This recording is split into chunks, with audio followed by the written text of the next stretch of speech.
प्यारे दोस्तों, बहुत ही अच्छी खुशखबरी निकल के आ रही है। यूपी ट्रिपल एससी के द्वारा जूनियर असिस्टेंट की वैकेंसी की नोटिफिकेशन जारी कर दिया गया है। लेकिन प्यारे दोस्तों, जितनी हमें उम्मीद थी उतने पद हम लोग को नहीं मिले हैं। ये तो बड़ी ही सोचने वाली बात है।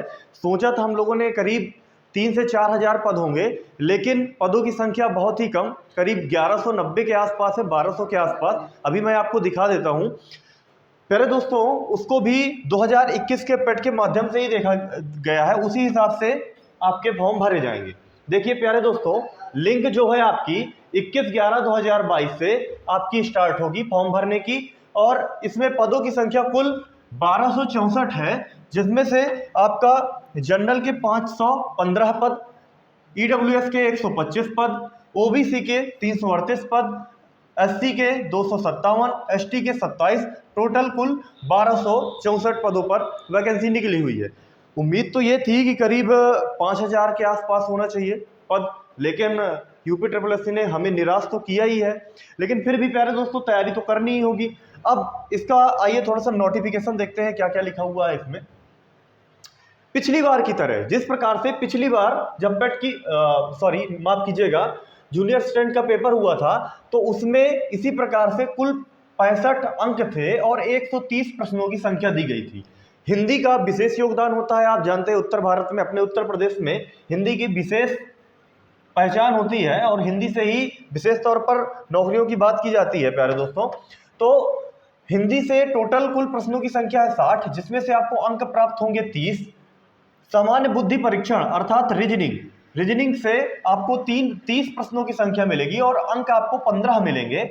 और सामान्य जानकारी, कुल टोटल सामान्य ज्ञान अर्थात जीके से 40 क्वेश्चन होंगे, जिनमें से आपको 20 अंक प्राप्त होंगे, मतलब कि एक प्रश्न का आधा अंक आपको प्राप्त होने वाला है। आगे देखेंगे, उपर्युक्त परीक्षा हेतु निगेटिव अर्थात ऋणात्मक अंक दिए जाने का प्रावधान है, जो सही प्रश्न के अंक का 25% अर्थात 1/4 होगा।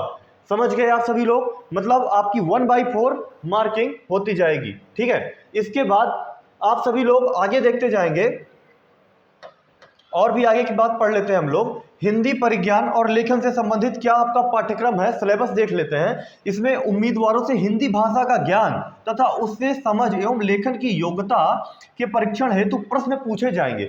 मतलब इन्होंने कोई ऐसा सिलेबस डिफाइन नहीं किया है जो हम लोग पर्टिकुलर उसको बता सके, लेकिन एक नॉर्मल सी बात होती है कि आपको हिंदी के ज्ञान से रिलेटेड सारे प्रश्न पूछे जाएंगे। उसमें आपके गद्यांश भी हो सकते हैं, उसमें आपके पर्यायवाची, विलोम शब्द, तत्सम, तद्भव, संधि, समास इत्यादि सारी चीजें हो सकती है। इसके अलावा उसमें पत्र लेखन से संबंधित प्रश्न भी पूछे जा सकते हैं। प्यारे दोस्तों, आगे देखेंगे सामान्य बुद्धि परीक्षण।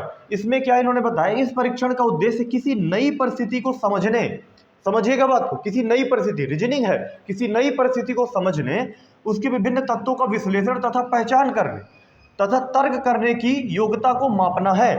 जैसे कथन और निष्कर्ष से संबंधित प्रश्न आते हैं। आप सभी जानते हैं कि यूपी ट्रिपल एससी अधिकतर कथन निष्कर्ष से संबंधित बहुत सारे प्रश्न रखती है। आपको एक बढ़िया सा अनुच्छेद दे देगी, उस पर आपसे तर्क प्रस्तुत करवाएगी, तो इस प्रकार के प्रश्न आपको देखने को मिल सकते हैं, तो इसका भी ध्यान दीजिएगा। इसके अलावा परीक्षण में ऐसे प्रश्न होंगे जो अनुदेशनों को समझने, संबंधों, समानता, संबंधों समझ रहे हैं ना, इससे रक्त संबंध समझ में आ रहा है, और अनुदेशनों को समझने, कोडिंग डिकोडिंग से जैसे संबंधित प्रश्न हो सकते हैं। समानता और असमानता से संबंधित प्रश्न जो होते हैं, निष्कर्ष निकालने, इसी प्रकार की बौद्धिक क्रियाओं पर आधारित हो सकते हैं। सामान्य जानकारी, जिसे हम जीके कहते हैं सामान्य भाषा में, प्रश्न का यह भाग उम्मीदवारों की चारों ओर की वातावरण के बारे में उनकी सामान्य जानकारी तथा समाज में उनके इस्तेमाल के बारे में उनकी योग्यता को आंकने के लिए किए जाएंगे। इस परीक्षण में ऐसे भी प्रश्न रखे जाएंगे जिनमें ऐसी समसामयिक घटनाओं अर्थात करंट अफेयर, प्यारे दोस्तों इंपॉर्टेंट है ये पॉइंट, समसामयिक घटनाओं, समझ रहे हैं ना आप सभी, तो प्रतिदिन दृष्टिगोचर होने तथा अनुभव में आने वाले तथ्यों में ऐतिहासिक एवं भौगोलिक तथ्यों को सम्मिलित हो सकते हैं। मतलब करंट अफेयर्स भी ऐसी जिससे रिलेटेड, जैसे आपको कह दिया जाए कि पश्चिम बंगाल में अभी कुछ नए शहरों की स्थापना की बात की गई है। इसी प्रकार से ऐसे तथ्य भी आ सकते हैं, विशेषकर भारत से संबंधित जो भी करंट अफेयर्स और जो भी जानकारी होंगी सब इंडिया से संबंधित होनी चाहिए अधिकतर। उसके कुछ वैज्ञानिक पहलुओं का ज्ञान, अभी विभिन्न प्रकार की आईआईटियां विभिन्न प्रकार के समझौते करती हैं, उनसे संबंधित प्रश्न भी हो सकते हैं जिनकी किसी भी शिक्षित व्यक्ति से आशा की जा सकती है। ये तो लिखा ही जाता है, इसमें कोई समस्या नहीं है। ये वो टंकन परीक्षा जो है वो लैपटॉप पर होगी, उससे कोई दिक्कत नहीं है आपको। यथास्थिति टंकन परीक्षा के लिए विदित न्यूनतम गति प्राप्त कर ली हो। इसमें टाइपिंग दी गई है, शायद 30 शब्द पर मिनट इंग्लिश टाइपिंग है और 25 शब्द पर मिनट हिंदी टाइपिंग है, वो भी आप थोड़ा सा देख लीजिएगा। इसके बाद देखेंगे इंटरमीडिएट। अब देखिए इसमें अलग से भी 65 अंक तो यहाँ भी हो गए आपके 65 अंक, ये आपके लिखित परीक्षा के हो गए। इसके अलावा आपको ये जो 35 अंक हैं ये भी आपको प्रदान किए जाएंगे, लेकिन ये एकेडमिक होंगे। कैसे? इसमें से आपको जो 20 अंक प्रदान किए जाएंगे प्यारे दोस्तों, 20 अंक जो मिलेंगे वो उनके मिलेंगे जो इंटरमीडिएट में, इंटर में कितने प्रतिशत, 60% से या तो 60% या उससे ज्यादा अंक प्राप्त हुए हों उन्हें 20 अंक प्रदान किए जाएंगे। इसके अलावा जो ग्रेजुएशन में है, ग्रेजुएशन में उसमें भी आपको 10 अंक प्रदान किए जाएंगे 60% प्लस होने से। 60% अंक या तो 60% अंक हो या फिर उससे अधिक हो तो आपको उसके भी 10 अंक मिलेंगे। टोटल 30 अंक यहां से मिल गए। और रहे बात 5 अंकों की, तो ये जो 5 अंक हैं आपके, ये आपको खिलाड़ी स्पोर्ट कोटे के खिलाड़ियों को मिलने हैं। देखेंगे 20 अंक जो 60% या इससे ऊपर पाए हो। आगे बढ़ेंगे, आगे देखेंगे 45 अंक या उससे ऊपर किंतु 60% से कम, मतलब 15 अंक प्राप्त करेंगे। 45% या उससे ऊपर किंतु 60 से कम इंटरमीडिएट में 15 अंक प्राप्त किए जाएंगे, उनको 15 अंक प्रदान किए जाएंगे। 35% या उससे ऊपर या 45% से कम अंक प्राप्त करने वालों को, इंटरमीडिएट वालों को 10 अंक प्रदान किए जाएंगे। स्नातक अवधि की बात की जाए तो 60% या उससे ऊपर, मतलब आप ग्रेजुएशन में यदि आपके 60% अंक बन रहे हैं तो आपको कुल टोटल 10 अंक प्रदान किए जाएंगे। बात समझे? ठीक है, यहां पर 10 अंक प्रदान किए जाएंगे। अब इसके बाद इसी प्रकार से 8 और 5 अंक का भी है, आप देख लीजिएगा पूरा नोटिफिकेशन। इसके बाद यदि अभ्यर्थी अंतरराष्ट्रीय स्तर पर खिलाड़ी हो तो उसे 5 अंक प्रदान किए जाएंगे, मतलब ये खिलाड़ी कोटे वालों को, जो खिलाड़ी हैं उनको 5 अंक प्रदान किए जाएंगे। टोटल आपकी जो लिखित परीक्षा है जिसमें आपको मुख्य भूमिका निभानी है वो 65 अंक की है।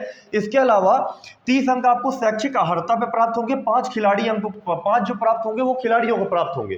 ठीक है, अब थोड़ा सा आगे भी इसमें लिखा गया है, यदि विज्ञापित पदों के प्रत्युत्तर में प्राप्त आवेदन पत्रों की संख्या अधिकतम होगी और आयोग के लिए विज्ञापन के सापेक्ष प्रारंभिक परीक्षा 2021 के स्कोर के आधार पर मुख्य परीक्षा हेतु शॉर्टलिस्टेड किए गए अभ्यर्थियों की संख्या अधिक होने के कारण उनकी लिखित परीक्षा एक शिफ्ट दिन में आयोजित की जाएंगी। सुविधाजनक नहीं होता तो उक्त लिखित परीक्षा एक से अधिक शिफ्टों में आयोजित कर दी जाएंगी।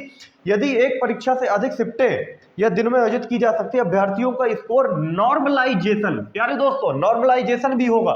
यदि आपकी एक से अधिक शिफ्टों में परीक्षा होगी, आप सिर्फ इतना समझिए, तो उसमें नॉर्मलाइजेशन का प्रावधान रहेगा। ठीक है, लेकिन अब थोड़ा सा आगे भी देखेंगे। सबसे बड़ी समस्या यहां पर यह आ रही है कि एक तो 2021 कब का, 2021 का पेट मांग रहे हैं ये लोग, 2021 का पेट देख रहे हैं।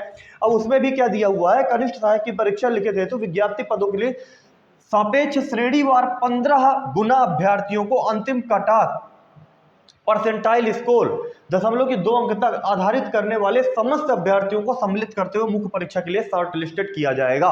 कहने का मतलब जितने भी फॉर्म पड़ेंगे उनमें से 15 गुना अभ्यर्थियों को, कुल वैकेंसी कितनी है आपकी, अभी मैंने आपको दिखाया था, ये देखिए कुल 1264 में से 1264 पदों का 15 गुना विद्यार्थियों को बुलाया जाएगा।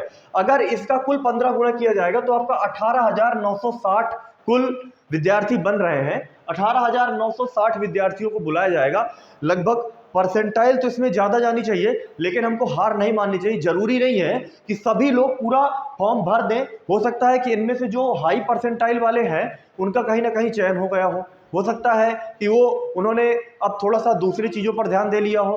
तो आप लोग को ध्यान देना है, सबको फॉर्म सबमिट करना है और देखना है खींच के इसका रेट जहाँ तक 25 रुपये है फॉर्म का, तो उसको सबमिट करके चेक कर लीजिएगा। और उम्मीद है कि आप सभी लोग शॉर्ट लिस्टेड होंगे। इसके बाद आप सभी लोग की तैयारी इसमें प्रारंभ की जाएगी। एग्जाम विद मी आप सभी लोग की तैयारी के लिए प्रतिबद्ध है। आप सभी को मिल करके हमारे साथ रह करके तैयारी करनी है। जानते हैं आप सभी लोग कि इसमें हिंदी का वेटेज है 30 नंबर का। तो हिंदी, रीजनिंग और जीके, इन सभी चीज़ों को मिला करके हम आप सभी लोग को पेट की तैयारी कराने के लिए प्रतिबद्ध हैं। माफ कीजिएगा, जूनियर असिस्टेंट की तैयारी कराने के लिए प्रतिबद्ध है। हम सभी लोग आपके साथ मिल करके लग करके इसकी तैयारी करेंगे, करवाएंगे, और जो भी इंपॉर्टेंट चीजें होंगी, समसामयिकी सबसे इंपॉर्टेंट, उससे रिलेटेड जो भी प्रश्न होंगे उन सभी को हल कराया जाएगा। बहुत अच्छी फैकल्टी है हमारे पास। प्रसून तिवारी सर आप सभी को बहुत अच्छी रीजनिंग पढ़ाएंगे। श्रवण कुमार सर आपको हिंदी पढ़ाएंगे। इसके अलावा जीके की उपेंद्र शुक्ला, सत्येंद्र अवस्थी जैसी बड़ी टीम है हमारे पास, जो आपको जीके की सारी इंफॉर्मेशन प्रोवाइड कराएगी। करंट अफेयर्स के भी क्लासेस आपको प्राप्त होंगी। आप सभी लोग हमारे साथ लगे रहिए। सभी को शुभकामनाएं और जय हिंद, जय भारत।